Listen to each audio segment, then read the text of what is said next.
Riewoldt with us. Well, how wonderful to see you. Yeah, we're like Swiss train station, aren't we? Yeah. Like the timing. Bang. Oh, That was yeah. just- Sit down. Right on Great time. to see I you. was cutting it fine, wasn't it? No, that's good. I don't mind that. You've been through a grand final. Well, we're 2 weeks away, but let's imagine that it's happening this weekend. Yeah. You've been through this week. What's it like from a player's point of view? I mean, it'd be in a way, do you think it would be easier that it's all happening in WA so they're not in this giant Melbourne bubble of expectation? 100%. Yeah. 100%. Because it's alien. It's totally foreign to you as a player.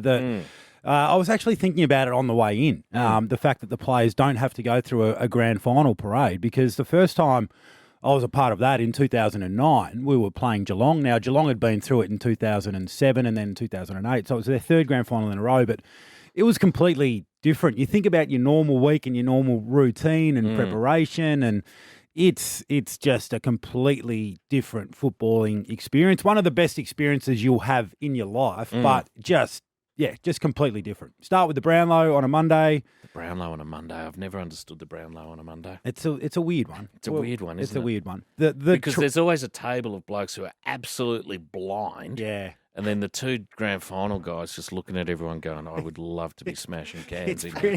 pretty funny. It's pretty funny. Like, I reckon, going to the Brownlow at times when there would be players in there that you knew were playing in the grand final, that there was almost a bit of an aura about them, the way they would walk in, and then it was almost like it was a tools down moment. Right when they were told at 10 o'clock you're allowed to get up and walk out of the room, and you'd be sitting there and you'd be waiting for it. 5, 4, 3. You'd see them. They'd stand up. They'd walk out of the room almost in perfect unison And head to Eve. and head to And really kick on. yeah, just drop in on the way home. It's a Monday, why not? Yeah. Still got 5 nights to recover. Hey, training is the big one, grand final week. Because I mean, you'd have and being in the captain role, you'd have so many commitments through the week. Yeah, you have obviously a few extras, but training, running the warm up lap of a training session in grand final week. I felt like I was running a 400 at the Olympics, because the doing a crowd that PB. would line training, they would the cheer would follow you the whole way around. So it was a really tough exercise in restraint. Yes. Not to try and just train the absolute house down and risk injury. Well, the last time I ever went to anything like that was actually when Melbourne were in the grand final in 2000. Yep. And I just saw a giant crowd at Junction Oval, and I just pulled over and parked. Yeah. And I went in and watched one of their late in the week ball work sessions, and they were up and about. Yeah, they were hovering over the grass. And then I stood there and watched Neil Danaher do a press conference.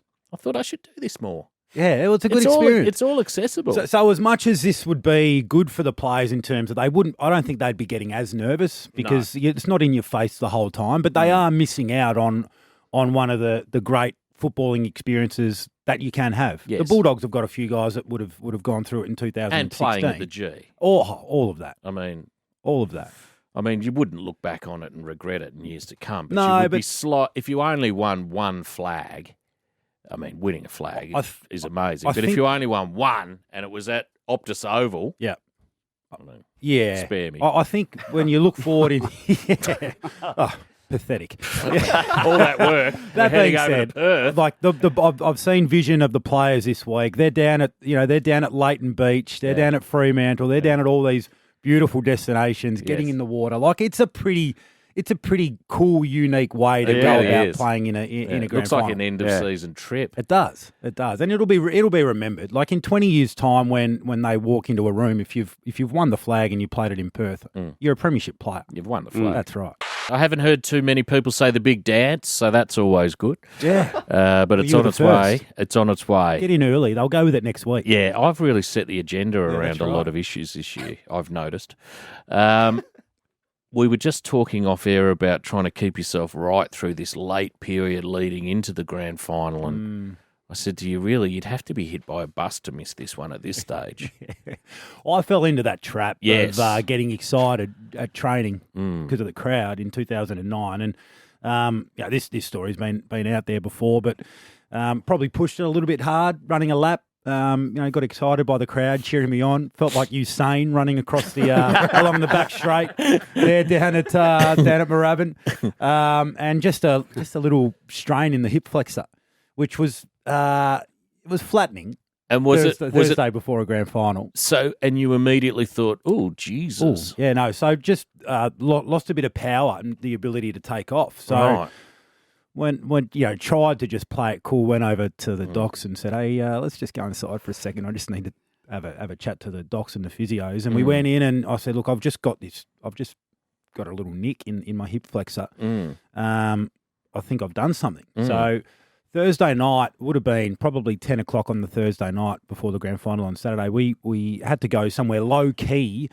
Off-Broadway hospital style to avoid the media. So we went out to Box Hill Hospital. I've never been there before in my life. No, And, no, not many of us have. So I was doing... I don't reckon it's a good night if you end up at Box Hill. No, you're at Box Hill. Yeah. You've probably been glassed in Bayswater. I'm mucking around, having a bit of fun. Those things happen. So you get out there. So I get out there and...